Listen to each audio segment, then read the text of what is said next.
400 বছরের পুরানো স্থাপনা ইতিহাসের নীরব সাক্ষী হয়ে দাঁড়িয়ে আছে।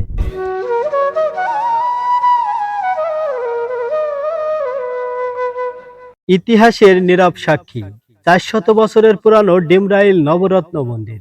বাংলার মাটিতে ছড়িয়ে আছে শত বছরের ইতিহাস। কালের সাক্ষী হয়ে দাঁড়িয়ে আছে অসংখ্য প্রাকৃতিক।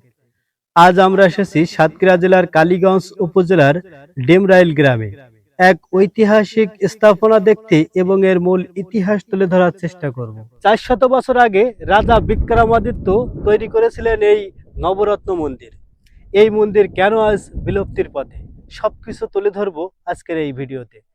ডিমরাইল নবরত্ন মন্দির, যে মন্দির শুধু ইট পাথরের স্থাপনা নয়, বরং এটি বহন করে বাংলার ঐতিহ্য, সাংস্কৃতিক ও ইতিহাসের মূল স্মৃতি। নবরত্ন শব্দের অর্থ 9টি চূড়া। বাংলার প্রাচীন স্থাপত্য শিল্পের নির্মিত এই ধরনের মন্দিরগুলো একসময় ছিল জমিদারদের ঐতিহ্যের প্রতীক। ডিমরাইলের এই নবরত্ন মন্দির তার নান্দনিক গঠন, কারুকার্য এবং ঐতিহাসিক গুরুত্বের জন্য বিশেষ পরিচিত।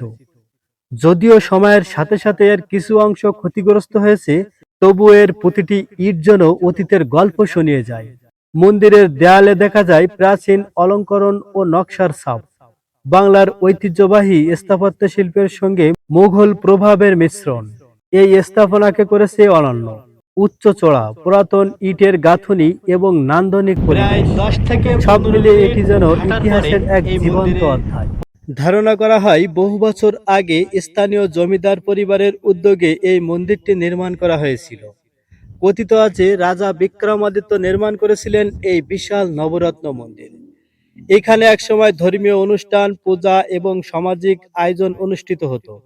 কালের বিবর্তনে অনেক কিছু পরিবর্তন হলেও মন্দিরটি এখনো ইতিহাসের সাক্ষ্য হয়ে দাঁড়িয়ে আছে। এই ধরনের প্রাকৃতিক সংস্করণ করা আমাদের সবার দায়িত্ব, কারণ ইতিহাস হারিয়ে গেলে হারিয়ে যাবে আমাদের শেকড়ের পরিচয়। ভিডিওটি ভালো লাগলে অবশ্যই কমেন্টে জানাবেন। আজকের ভিডিও এই পর্যন্ত। দেখা হবে অন্য কোনো ভিডিওতে, দেশের অন্য কোনো জায়গায়। ভালো থাকুন, সুস্থ থাকুন, আল্লাহ হাফেজ।